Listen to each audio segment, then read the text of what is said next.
Testing, 1, 2, 3. Testing, 1, 2, 3. This will be a recording of the regular meeting of the 5th District, Georgia State Nurses Association, March 9th, 4:30 p.m., St. Joseph's Infirmary Auditorium. The regular meeting of the 5th District Nurses Association will please come to order. Will you please rise for our chaplain, Ms. Hammond, has prayer.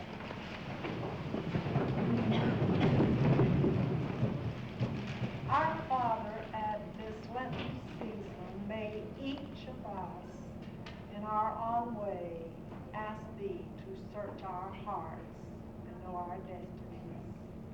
We pray that Thou would enable us as a professional group to render to this day and to these people that which is in our making in behalf of a good cause.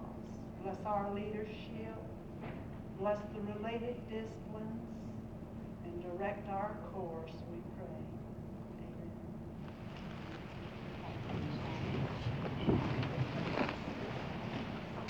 Amen. If there are no objections, we will reverse the order of the business and have our speaker. Are there objections? Hearing none, we will turn the program over to Ms. Hammond, our program chairman, who will introduce our speaker. Thank you, Madam President. I have had many very fine opportunities in my life, but as the humble chairman of this program committee, I have a very distinct honor today, and I recognize this honor.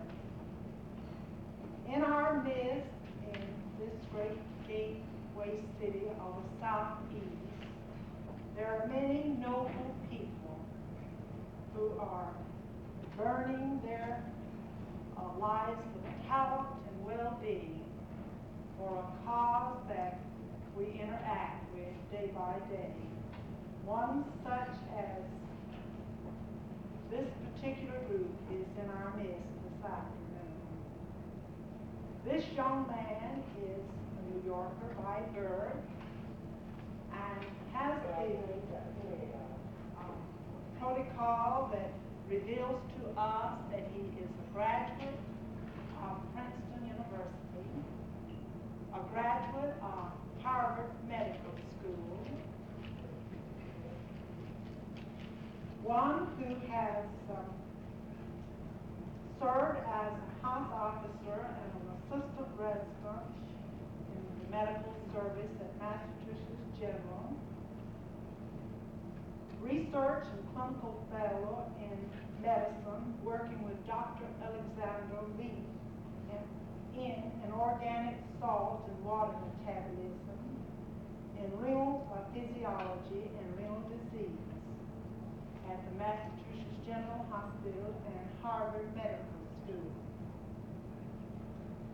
He served as assistant in medicine in charge of renal physiology laboratory, research fellow, National Heart Institute at Massachusetts General and Harvard Medical School, Atlanta and Grady Memorial. Selected, and this speaker was a senior assistant resident at Grady Memorial Hospital in 1956 and 57, a research fellow of the American Heart Association, Georgia Heart Association Chair of Cardiovascular Research at Emory University, an assistant professor of medicine at Emory University, and he is now associate professor of medicine at Emory University. Many national honor societies carry this name on their roster: Phi Beta Kappa, Alpha Omega Alpha, American Federation for Clinical Research, Diplomat, American Board of Internal Medicine, Associate American College of Physicians. And as a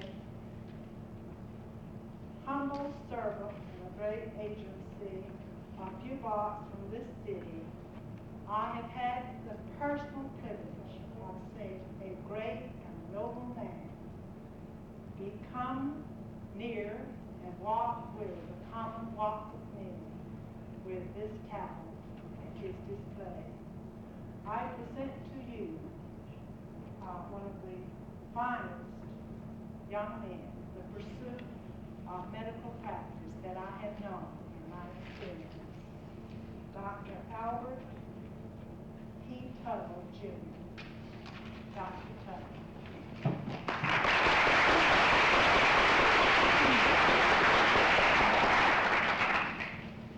I want to thank Ms. Hammett and greet you ladies. I'm not so sure I'm a young man. I know I'm not a Yankee. I was born in New York, but I grew up in Atlanta, and I claim the South as my home. I was only accidentally away for a long time, but came back here specifically to be where I belong. When Ms. Hammett asked me if I would talk to you this afternoon, I thought that it would be quite simple to tell you about some of the new types of treatment that have come to our hand and have been made available to us within the recent years of kidney disease. But as often happens when you think about presenting it to a particular audience, you sort of rearrange your thoughts and see it through a somewhat broader perspective. And in thinking about the practical applications of medical research in the treatment of kidney disease, all of a sudden it really dawned on me that we could perhaps draw some broader lessons from what has happened in renal medicine in the last 20 years. I'm sort of a philosopher by heart, so I'm going to share these little broader viewpoints with you this afternoon. You know, on the national scene, a big debate goes on about the relative importance of basic research and applied research. And there is sort of the implication that research that arises from a specific human need is perhaps not as elevated, not as elegant, or really not as far-reaching in its importance as those that arise only from some mysterious inner motivation of the investigator as he communes with the celestial spheres. But it may not really be that way. I think we can see pretty clear evidence in the field that I'm going to talk about this afternoon that starting directly from an urgent, crying need to help the sick patient, tremendous advances in our basic understanding of biology can explode into view, and then these new insights at a very basic and broad level come back to be applied to the patient. We might make draw an analogy here. I think Karl Marx assumed that everything arose from economic determinism, that the need to earn the dollar was really at the basis of all growth of new knowledge and the basis of the structural organization of human communities and all of this. I don't think I'd be quite as mundane as that, but I would say that there's a humanistic springboard that motivates man's quest for knowledge, and that the need of the sick patient has led to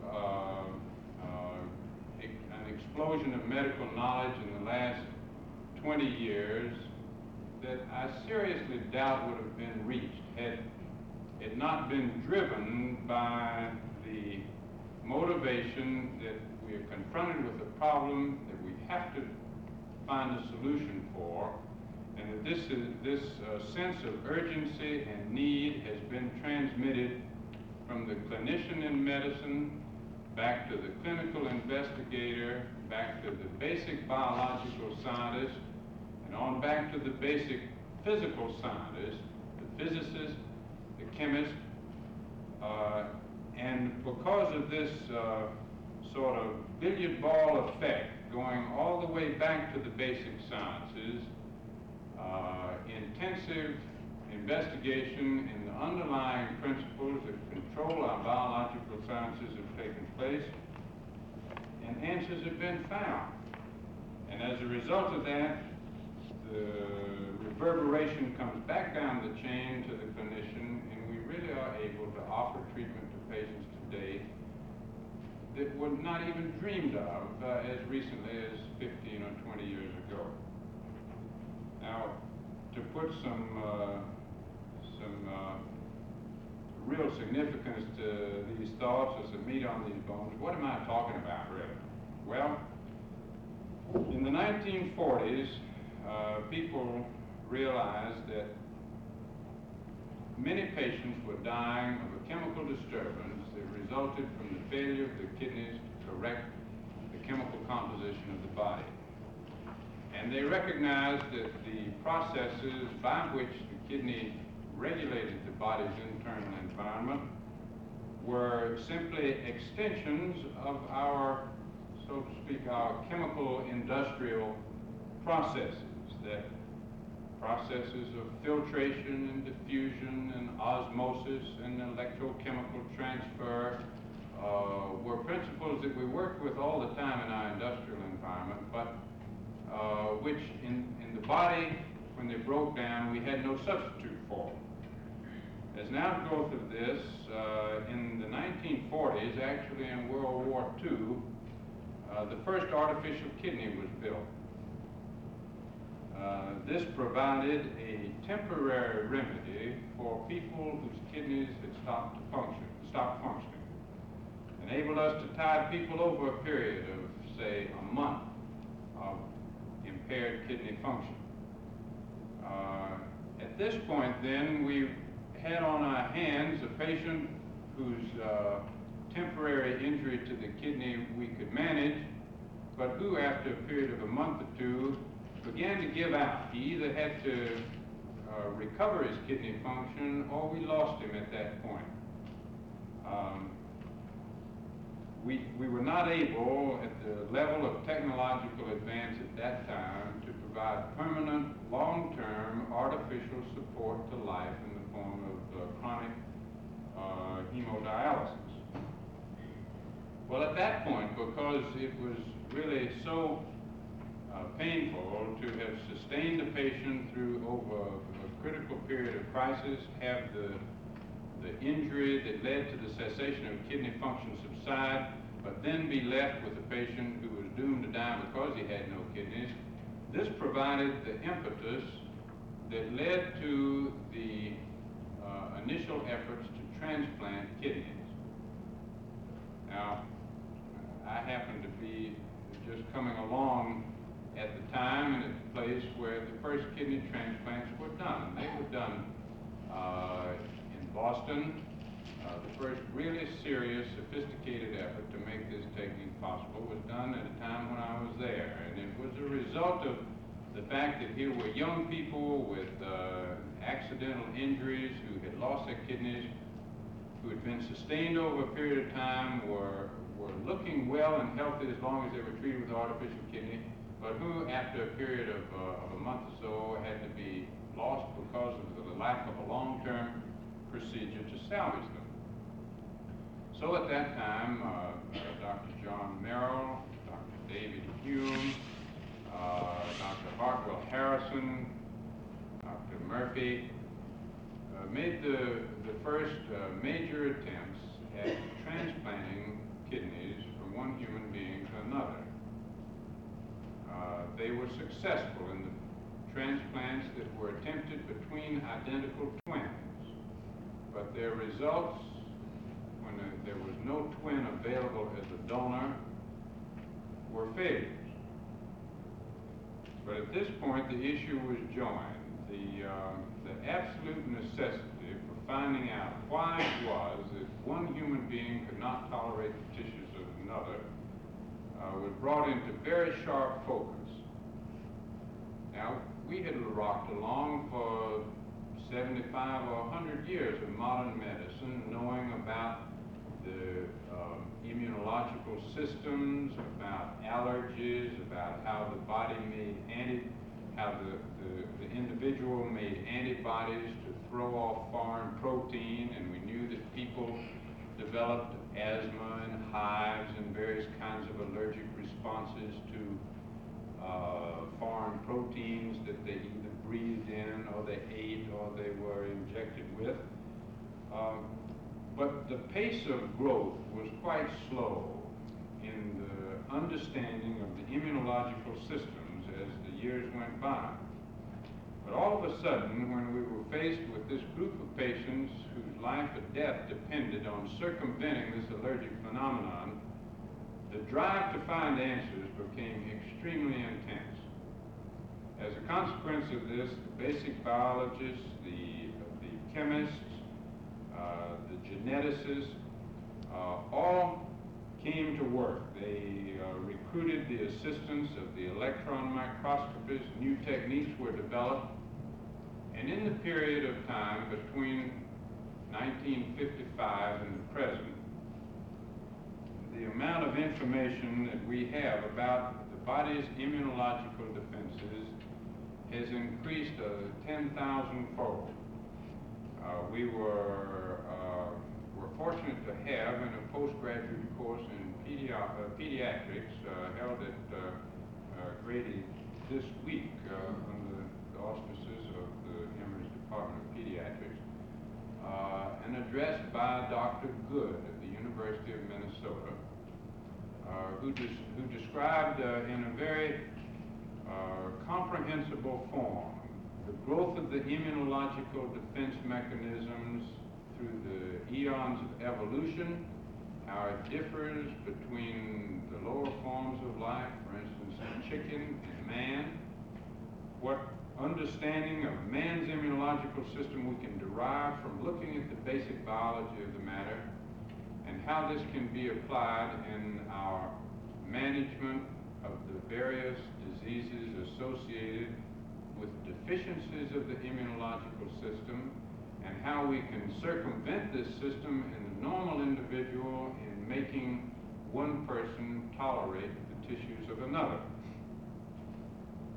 Now this story is far from complete at the present time, but by luck, by hard work, by intensive application, we have developed several intermediate steps based upon partial understandings of this system that now make it possible for us to transplant organs from one person to another with a reasonable chance of success.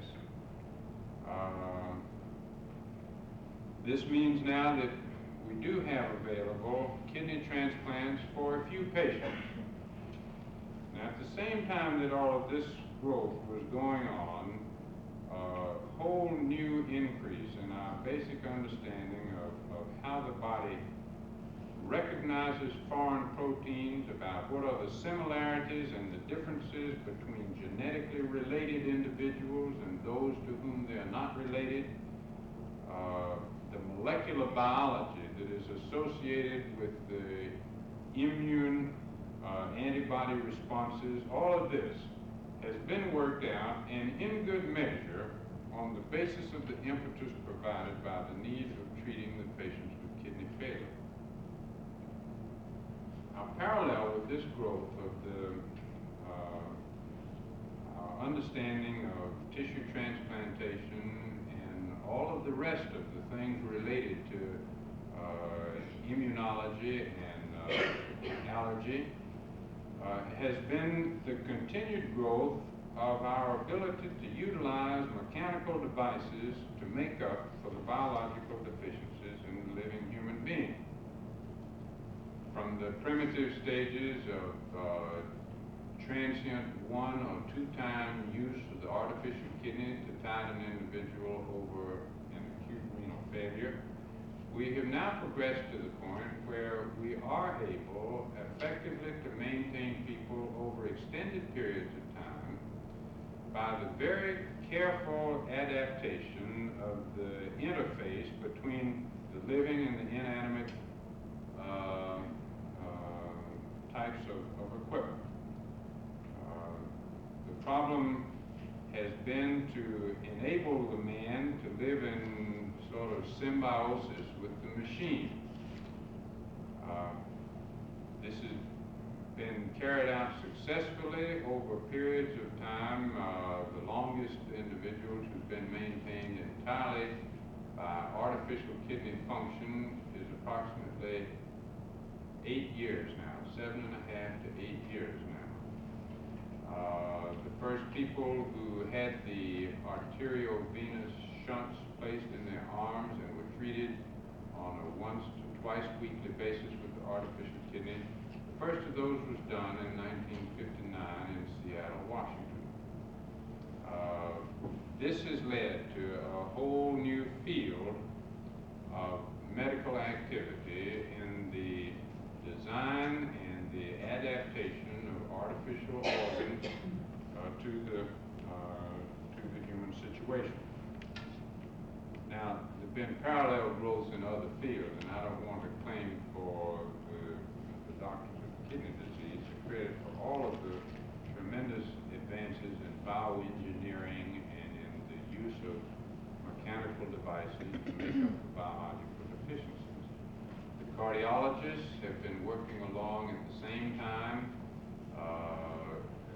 coming to an understanding of the relationship between the electrical impulses that control the heartbeat and our ability to provide those impulses when the pacemakers were disturbed.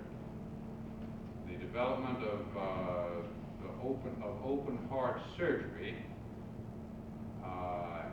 has been, I must say, a direct continuation of the initial work that was done with the artificial kidney.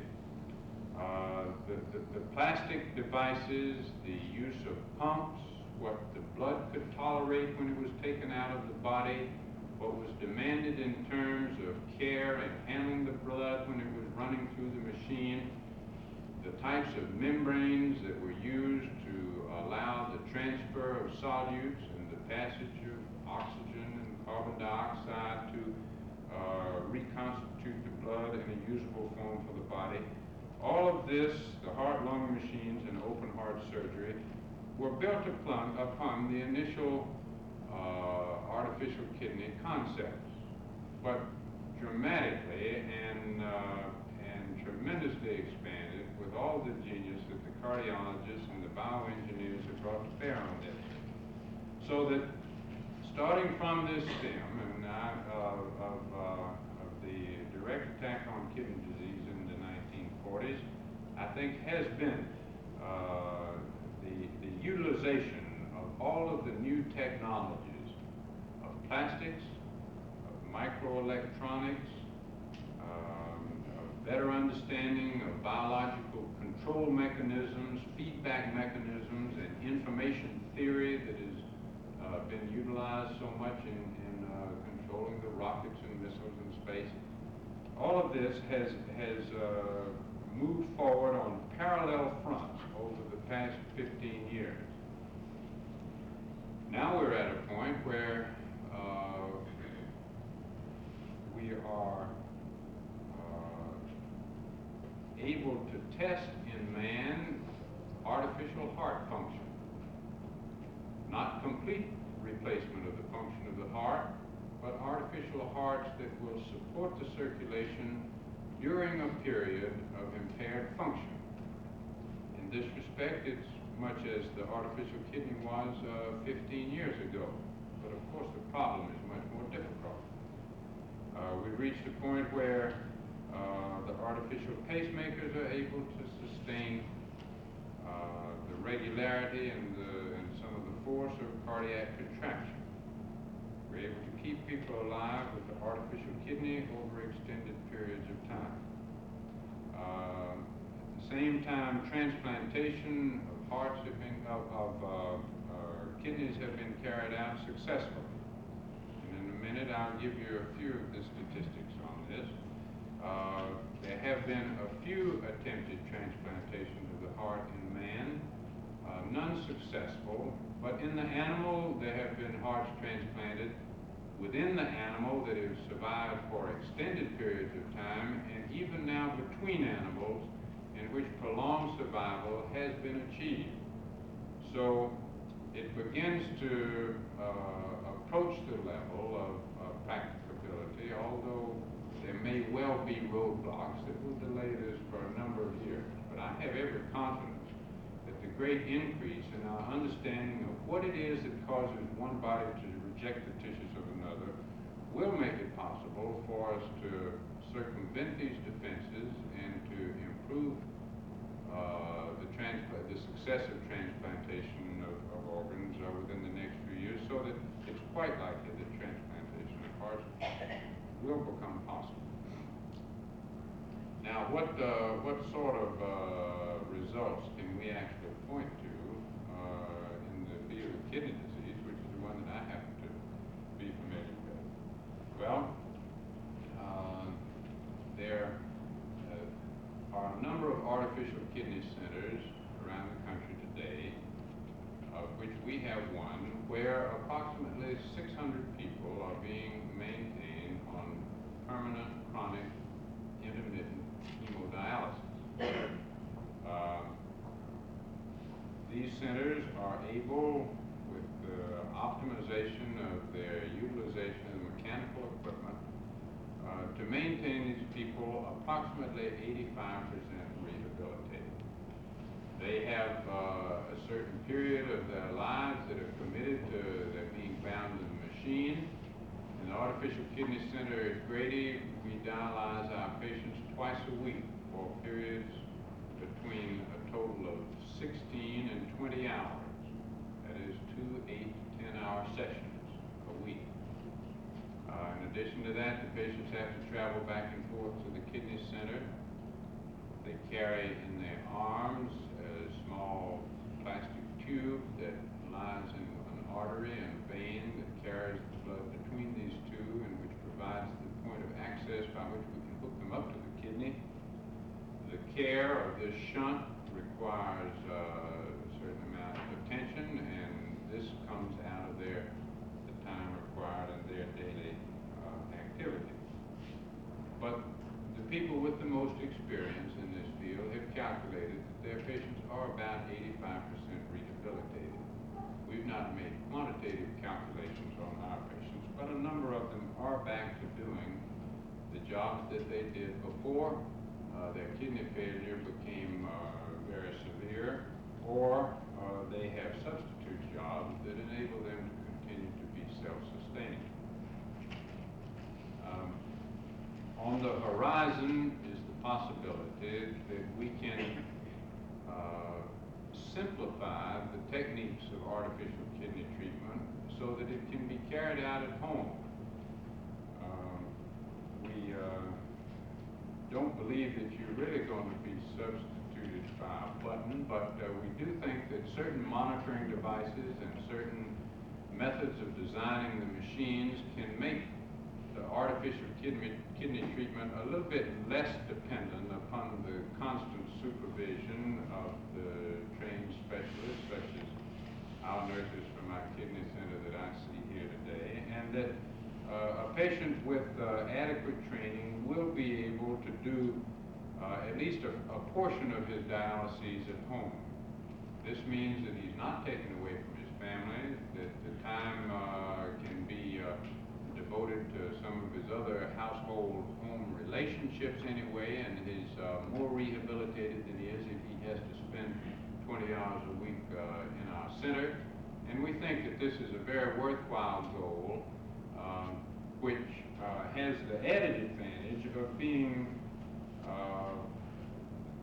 much less expensive and much more available for widespread dissemination around the country. We're only getting to a fraction of the total population of people who are dying of kidney failure at the present time. We don't have enough beds or enough people in our kidney centers to care for all of those who really need the treatment. But a concerted effort is afoot to simplify the techniques and the equipment to the point where Those people in the center can be moved out to treat themselves at home.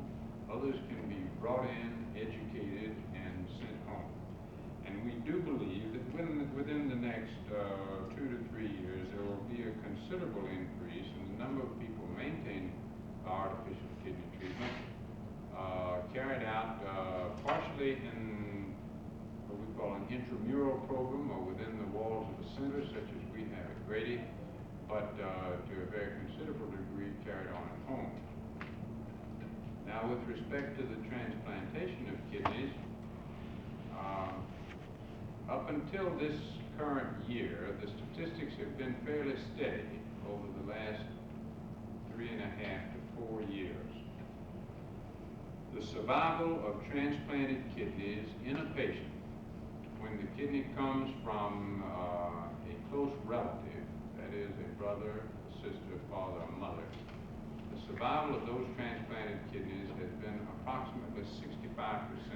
About 2 out of 3 have survived in the centers with the best technique and the best statistics. And even some of those kidneys which cease to function, the patients have survived because they've received second transplants.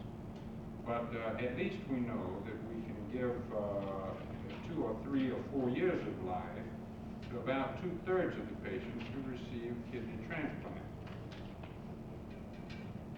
Now, within this last year, a new technique of suppression of the rejection phenomenon has been put to its initial tests. It turns out that if we build an antiserum, I say build an antiserum, if we develop an antiserum by injecting rabbits with the right kind of cells and then draw plasma from the rabbits that contains the antibodies to human white cells, it is possible to make an anti-lymphocyte serum that will gather together the person's circulating lymphocytes, take them out of action, and prevent them from causing the rejection of a transplanted organ. In other words, this so-called anti-lymphocyte serum, when injected in a person who has received a kidney transplant, will prevent the patient from gathering together all of his lymphocytes, which bring antibodies that try to reject that transplant. And with the use of the anti-lymphocyte serum, the group in Denver who have been transplanted kidneys have had about 95% survival of the kidneys that have been transplanted during this past year. That's a lot better than the 1-year survival of transplanted kidneys in the preceding years, where chemical immunosuppressive agents were used. Now, we don't know exactly how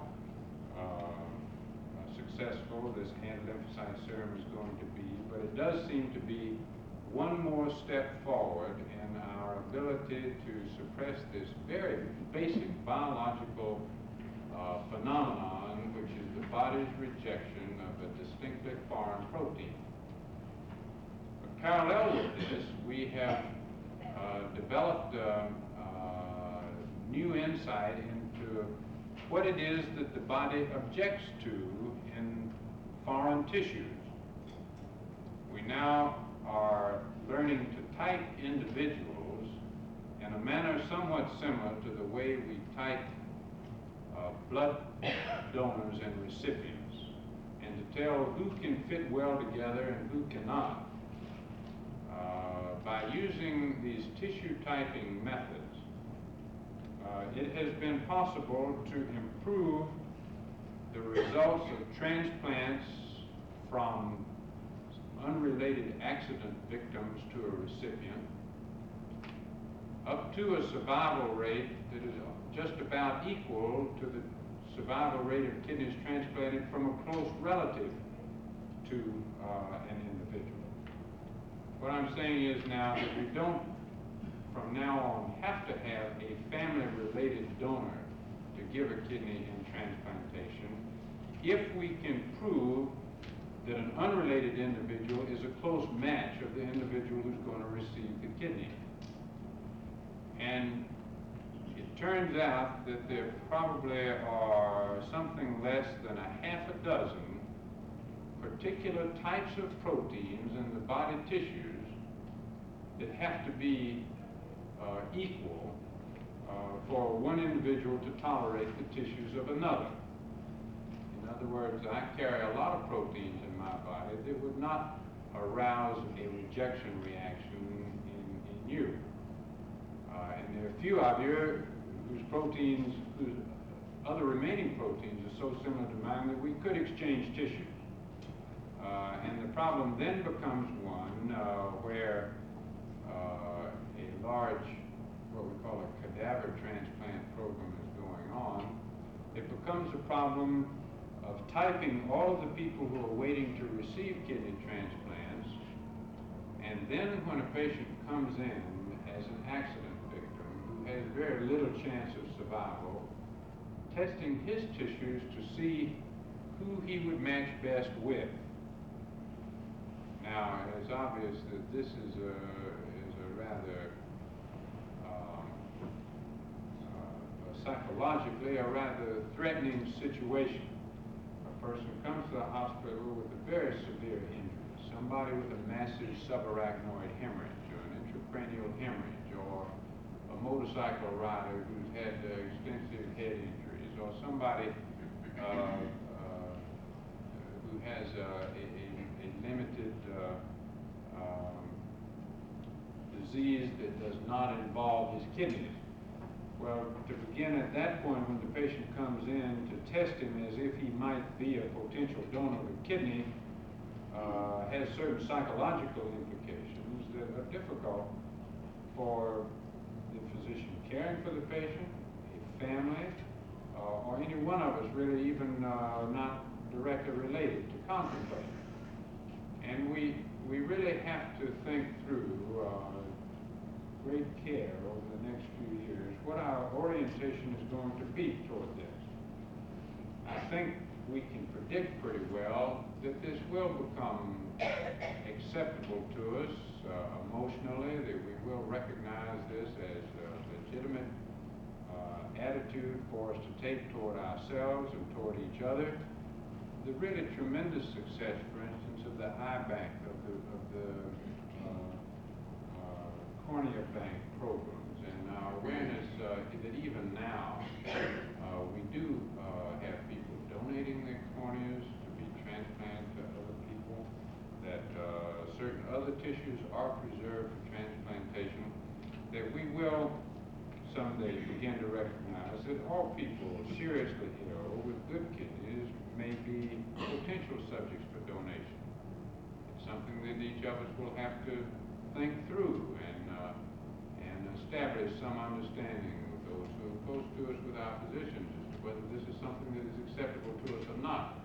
We'll have to have new legislation that will enable us to know when it is possible to take certain measures near the time of death to preserve the organs, such as passing catheters to ensure that the organs are oxygenated and that sort of thing. This is all difficult, and it will require a lot of rethinking of our social and ethical concepts in order to be able to fit this into the pattern of medical care.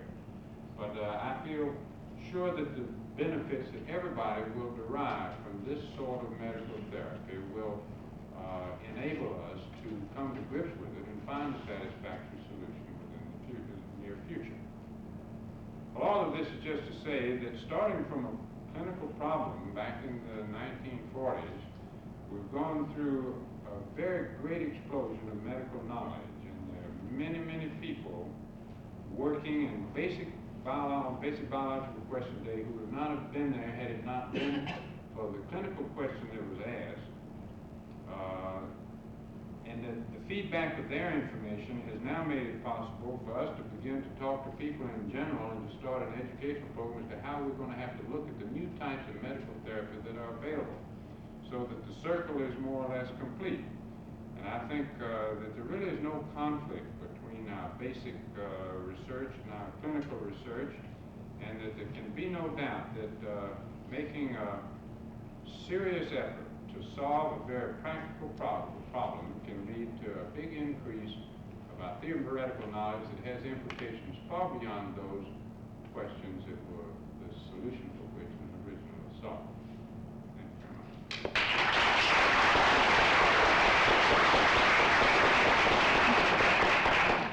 We are certainly ready to for this very splendid presentation. I'm sure that almost everyone here probably said to himself what God had brought.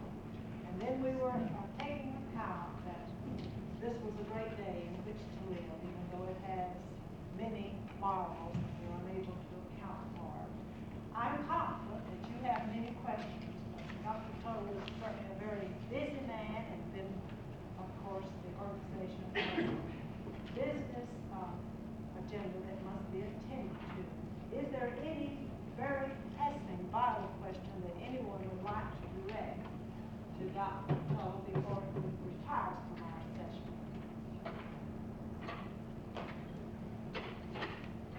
Are those tissue matches you remember?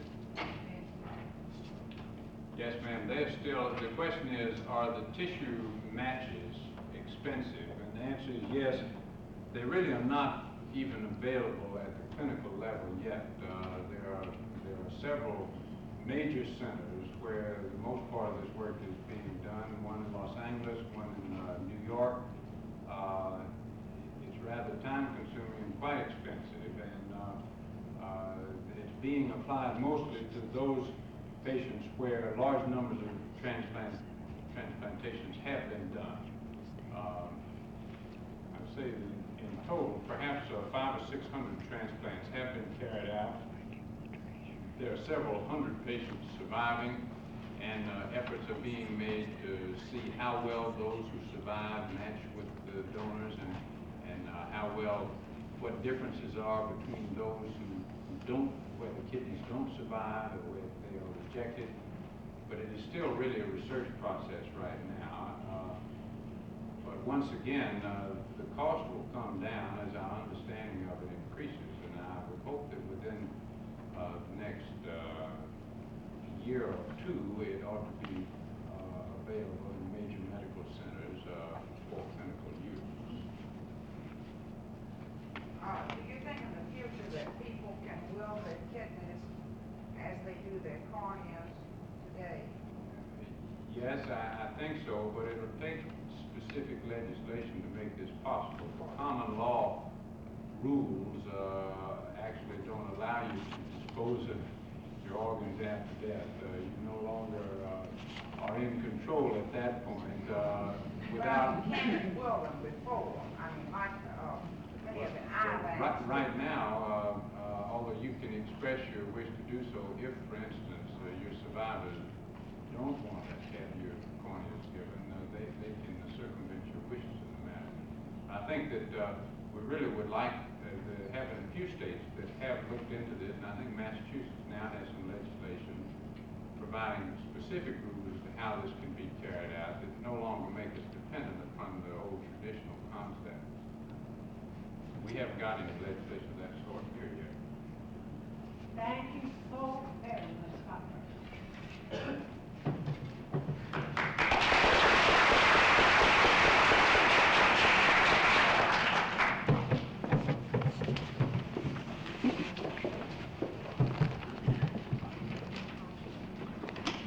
Ms. Hammond, we want to thank you for making this fine speaker for us this afternoon. I have an announcement to make. First off, is that you will recall the last time we met, we ran over a little bit. We do have this auditorium reserved until 6:30.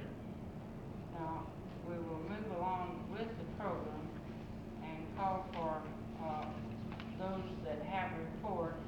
So I did want to invite you to please stay until the program, the agenda has been handled, but also to remind you of our time limitation, or the time factor.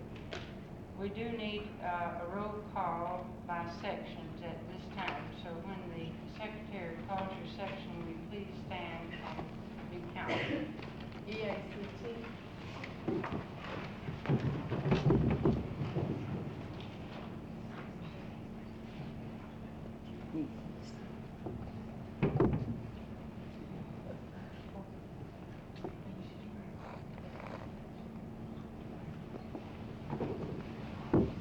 Administrative,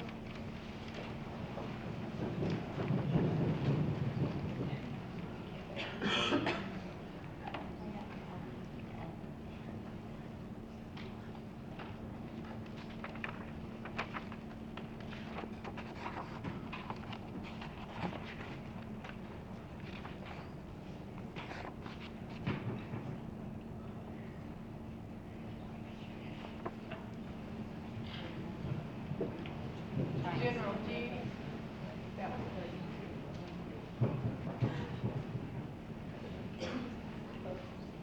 three. 2, occupational health.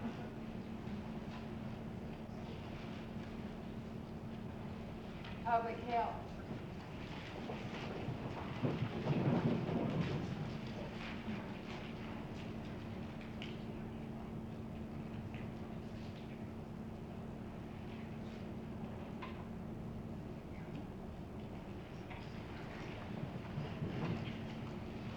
'Private duty.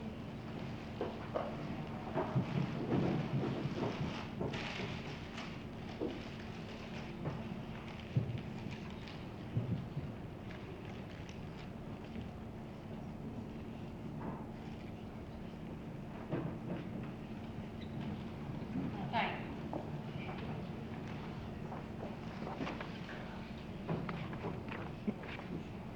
you.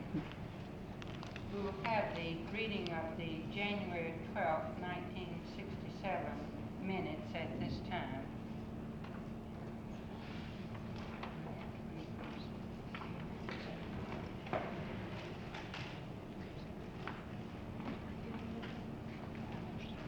The regular meeting of the 5th District GSNA was held on January the 12th, 1967 at 4:30 p.m. in St. Joseph's Infirmary. The meeting was called to order by the President, Ms. Pope, at 4:42 p.m. The prayer was led by the chaplain, Ms. Hammond. The roll was called by sections. EACT 12, Administrators 36, General Duty 5, no occupational health people here, Public Health 39, Private Duty 13, there was a total of 100 present. The special guests were introduced. A motion was made by Ms. Hammond that the order of business be reversed to entertain the program. Ms. Wells seconded the motion and it was carried. The program was presented as a panel discussion by Ms. Alda Ditchfield, Leila Alt, and Ms. Gilbert McLemore on the economic status of nurses. The minutes of the meetings of September 8th and November 10th were read and approved as read. Communications were read by the President. Secretary had no report.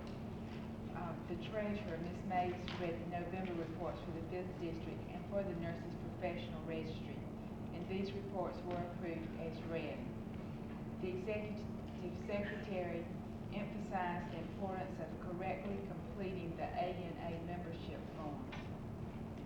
A resume of the meeting of the Board of Directors was given. Then we had the reports of the Standing Committee. The Program Committee report was given by Ms. Hammond. Ms. Atkins gave the report of the Printing Committee. Bylaws had no report. Finance, no report. And Ms. Barfield gave a report for the Legislation Committee. I read the report by Mrs. Wood for the Membership and Credentials Committee. Nominations, no report. Registry, the report was given by Ms. Honeycutt. The Advisory Committee to the Registry Committee had no report. Public Relations, no report. Official Publications, no report. There were no reports from the special committees or from the sections. There was no unfinished business and no new business, and the meeting was adjourned at 6:45. Are there any corrections or additions?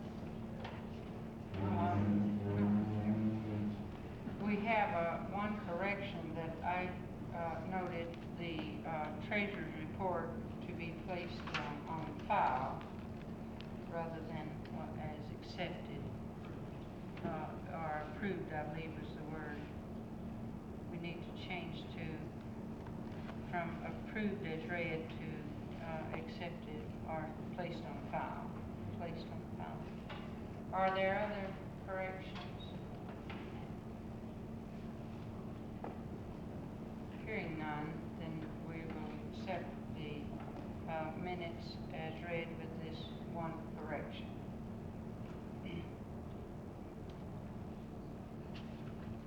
I have several communications and announcements. I don't believe I received this in time to announce it at our last meeting. A workshop, a short-term professional nurse traineeship program on improving organization in teaching and service education. 2 sessions, June 12th, 16th, December 4th through 8th, Fulton County Health Department, and is sponsored by the Georgia State League for Nursing. I will leave the brochure and all of the information for those that might be interested. I will not read all of the letters. We did have letters from the participants of our last program, Mr. McLemore and Ms. Ault, saying that they appreciate the opportunity to meet with the members of 5th District. And when our secretary gives a resume of our hall meeting, she will refer to letters that went to the members of the House of Representatives from 5th District. We've had some replies from some of the legislative persons. I do not have all of them, but for those of you who might wish to see them, they will be here. At this time, we'll have a report of the secretary. Carol, do you have a report? Madam Chairman, Ms. Honeycutt has the register report. If I believe she has. I'll call for that a little later. Thank you.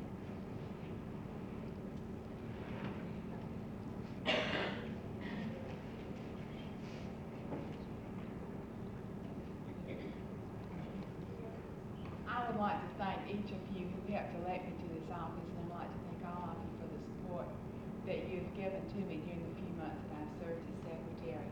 I've gained a lot from this experience, and I have enjoyed it, and I appreciate the opportunity to have served you. Thank you, Carol. I think we read Carol's resignation at our last meeting. She has resigned. Carol is to be married next month, July it is. I saw her picture in the paper. And she's marrying a man that will be stationed in California in the service. So we regret to lose Carol and appreciate the kind services that she's given us.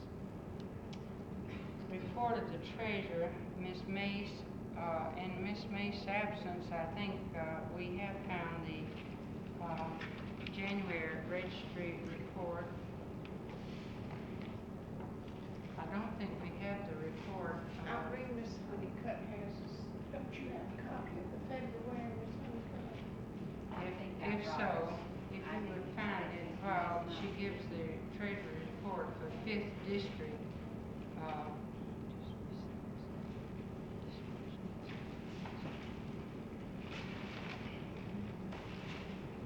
For the month of January, for the 5th District of the GSNA, the receipts totaled $12,067.01. And the disbursements totaled $8,345.88. Now, on deposit with Atlanta Federal Savings, $4,085.87.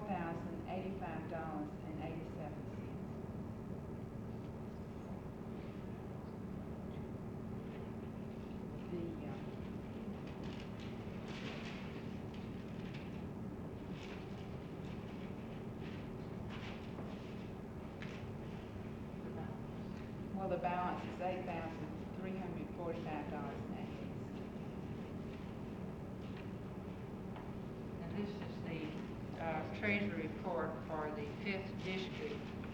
Are there any questions regarding this report? You I did not don't have have it. it, I didn't expect this last number here. I have January and that estimated February. We have a summary that our executive secretary, so we'll give you that, and if there are any questions, we'll have to try to see who can answer them. The balance after the March 1st deductions was $8,013.91. And we have 106 graduates to date that have renewed their membership, and 47 LPNs with a total, making a total of 153. Now, I believe that is to date. Is that correct, Ms. Hooker? Okay. Are there questions regarding this limited report?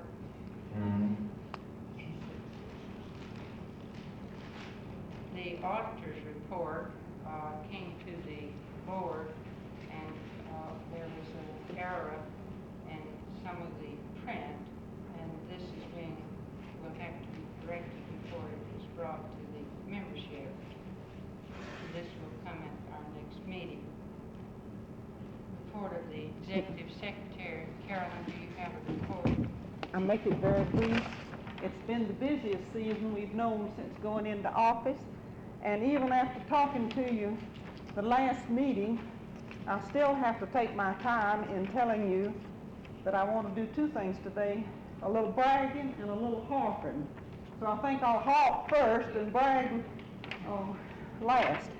The harping is that out of the report that even as late as Wednesday, after telling everyone in detail about the ANA membership form, we received 64.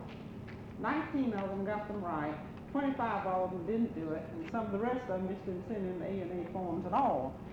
Well, you cannot process the membership until we receive that ANA form, and even after the second request, I received 2 today, and they still had not completed it, either with Division of Practice or with the Schools of Nursing. So I'm sure you would do it, but please tell your friends.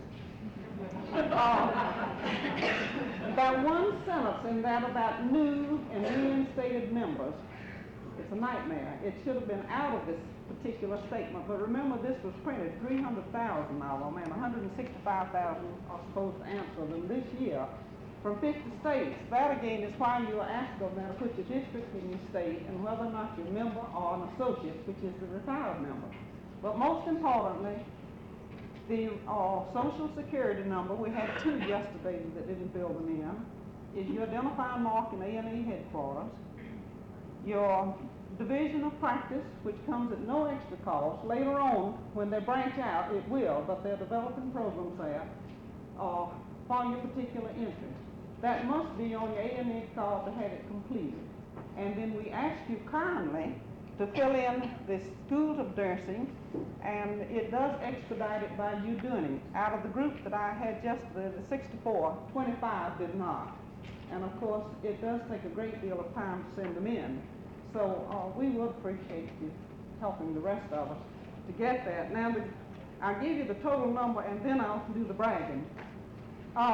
With the ones we cleared this morning, and we have one membership report of 96 members to be mailed, just picked up, being typed, and then I carried over another one to 65, the ones we are very proud of, and those will go in the morning, which will give us 78 for the EATC section with 1 associate, 150 administrators with 2 associates, general duty 120 with 1, occupational health 23, public health 81, private duty 161 with 1 associate. And with the ones that are signing up on the prepaid, the payroll deduction plan of Grady, those are the ones we want to brag to you about a little bit. But anyhow, that will give us the total of 711 members with 5 associates. Now this morning was my greatest pleasure to write the biggest receipt. We've sent out plenty of checks for more money, but I think this is the first time we ever took in this much at one time. We received from Grady on the payroll deduction plan $7,999.50. wait a minute, let me be sure I've got it right, $2,784. That was for 65 members. They had previously given us a check on George Washington's birthday for $456. I believe that's the correct amount, but anyhow, we are very proud of those, and I think that this audience here would like to see some of those numbers that have enrolled. There were 109 in all. We still have some others coming in, and I think they deserve a great hand because the recruitment committees have done a wonderful job.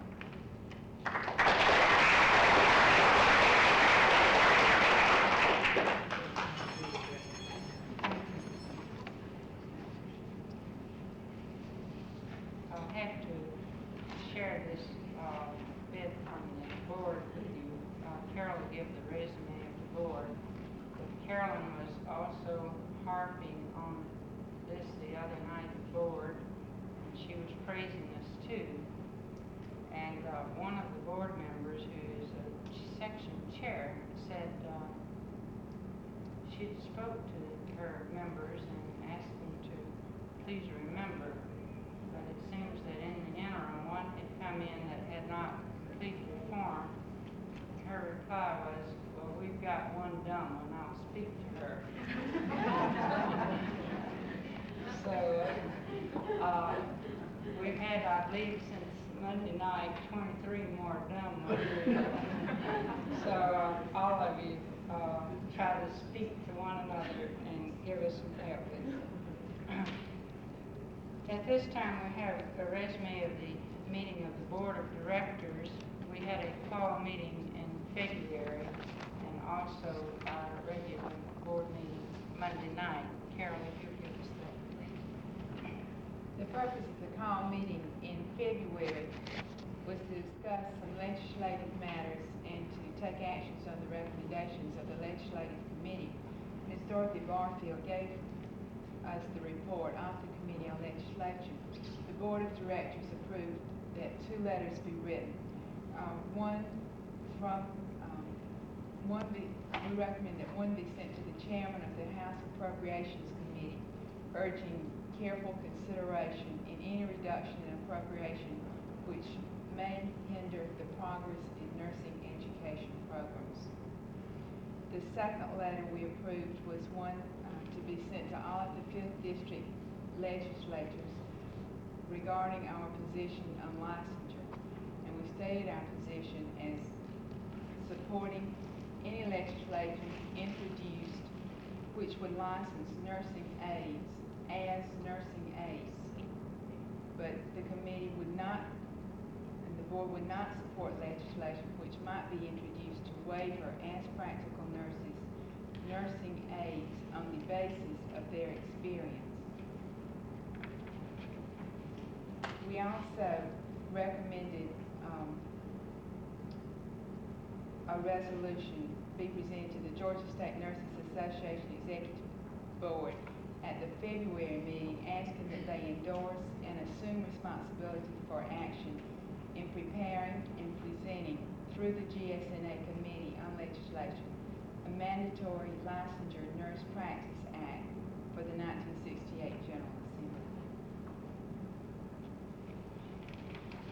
At the meeting Monday night,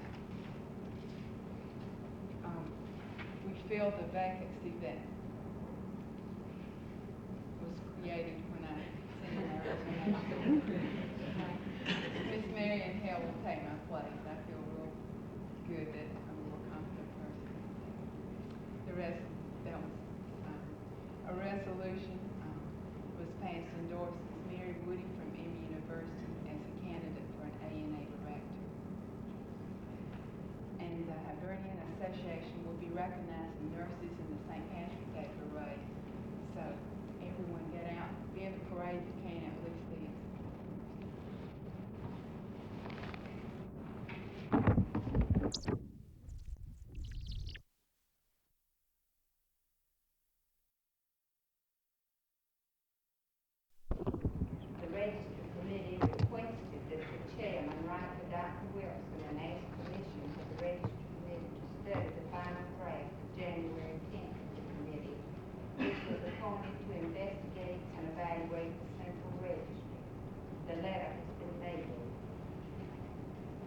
Vaughn's resignation was read effective March 1st because of the illness of her sister. She had to leave for Texas. The financial report was discussed, and even though there are not enough funds at present, because the deadline for collecting fees is March the 31st to keep the registry open for a full year, the committee could not feel justified in allowing it to close without further effort to keep it functioning. There are enough funds available. I believe you heard that there was $8,013.91. There's enough funds to keep the registry open until September 1st, and we hope by the end of the month to get the rest of the funds. The committee feels very strongly that the registry acts as a clearinghouse for newcomers, and nurses must protect the public from imposters and incompetents who bring in from other states. Therefore, the following recommendations were made: to replace Ms. Vaughn as early as possible. Until Ms. Vaughn is replaced, Ms. Hooker and Ms. Kellum will keep the hours 7 a.m. to 11 p.m. to work flat salary with Ms. Vaughn. This was passed by the board, and we do need, if anybody's interested in the position, we would like to have you apply, but we, Ms. Kellum is at retirement age, and whoever applies, we would like them to be in good health so that they can carry on. The second motion, well, that's very important because that only leaves one person there. Ms. J. Calhoun from Emory to replace Ms. Morgan on registry committee, and that was carried.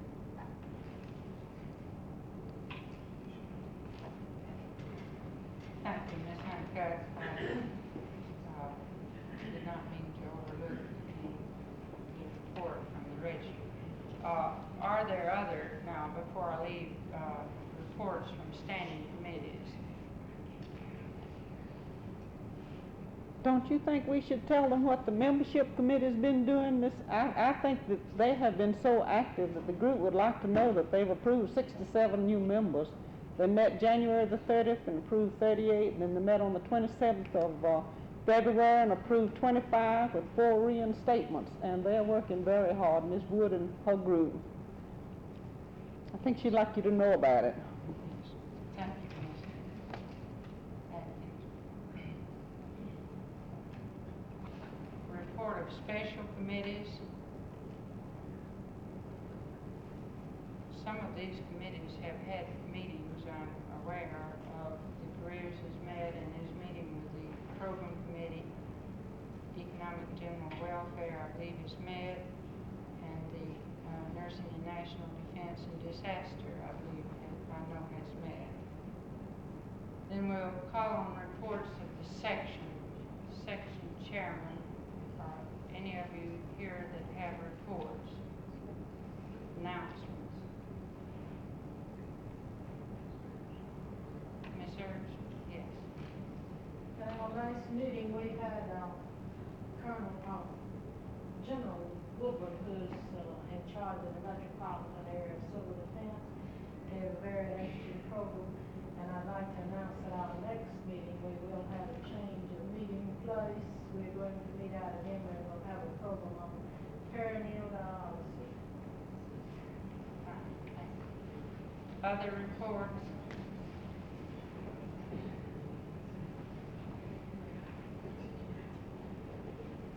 Hearing none, we will move to unfinished business. The item that we have before us, the chair of the sections have received already the information for suggested names for nominations of 5th District GSNA, suggested names for officers of the GSNA, and also suggested names for State Board of Examiners for Nurses of Georgia. And then we have had a request from the GSNA to also make any suggestions for the ANA ballot. Now, I believe each of you will be having a meeting in your section before the deadline for these suggestions to come in.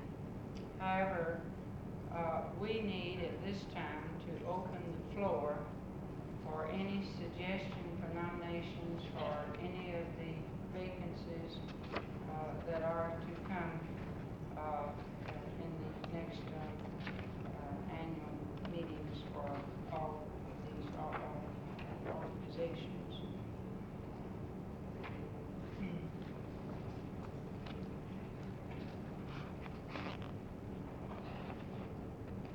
In the 5th District GSNA, the vacancies that will be established is the vacancy of president, second vice president, treasurer, 3 directors, and also, of course, the chair of the nominations committee. On GSNA, president, the first vice president, not the first vice president, the second vice president term expires 67, the treasurer, and also 2 directors. And then we have 2 positions on the State Board of Examiners to expire. Do I hear any suggestions for nominations at this time?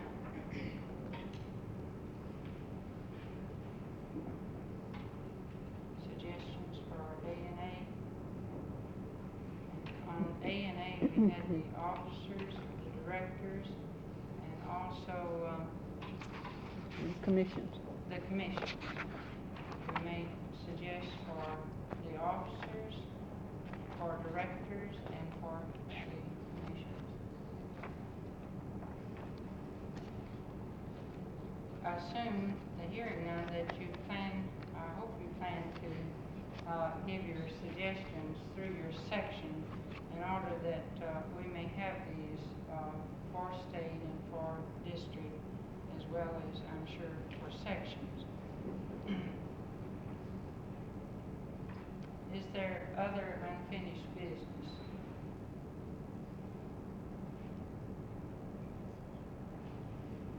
New business?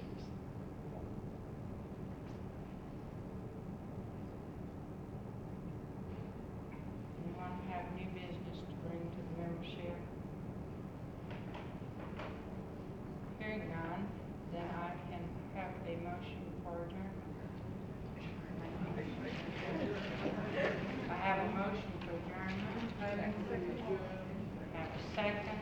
All in favor, please indicate by saying aye. Aye. Opposed, no. Adjourned. This is festival. Never have we had it.